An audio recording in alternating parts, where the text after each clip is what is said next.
Добрый день. Я забыла как раз-таки оставить. Здравствуйте, Иван.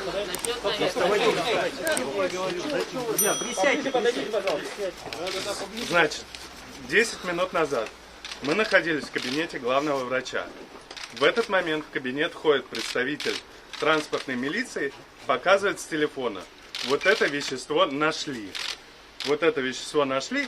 Главный врач говорит, ну нашли и нашли. У меня нет никакой больше информации. Мы подошли к этому представителю транспортной милиции, которая подошла с телефоном. Какое вещество? Она говорит, это тайна следствия, мы не можем сказать, но это вещество смертельно опасно. Это вещество представляет угрозу не только жизни Алексея, но и окружающим. Все вокруг должны находиться в костюмах защиты. Больше она ничего не говорит. Какое вещество, мы не знаем пока. Перевозить его отказываются. Говорят, что сейчас они не могут это совершить, и что он не транспортабелен. Хотя 2 часа назад еще ситуация развивалась так, что готовили документы на транспортировку. И, собственно говоря, поэтому здесь находилась транспортная полиция изначально не для того, чтобы сообщить какие-то данные о веществе, которое находится на каких-то вещах, я так понимаю, или на Алексее, а на том, чтобы помочь нам с транспортировкой.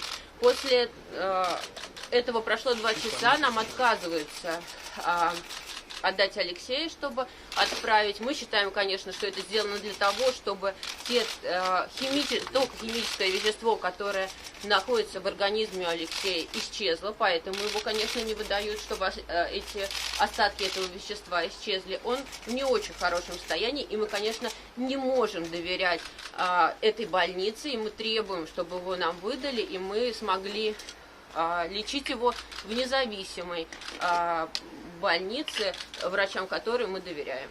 Ну, вы понимаете, да, что под вашу ответственность выдадут, если выдадут. А как врачи объясняют, почему не соглашаются? Они нам никак ничего не объясняют и практически отказываются с нами общаться. Пожалуйста, не оставляйте. Что там говорили доктора?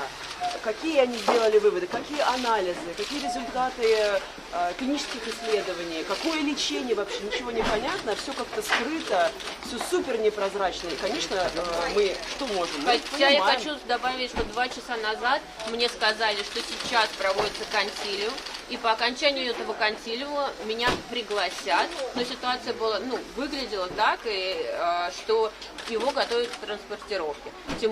Теперь, после того, как главному врачу озвучили, что находится это непонятное вещество, нам сказали, что... то есть врач просто отказался с нами разговаривать, главный, и убегает от нас. Просто не разговаривая с нами вообще. Все новости дня в выпуске программы «Новости Татарстана» на YouTube-канале ТНВ. Подписывайтесь.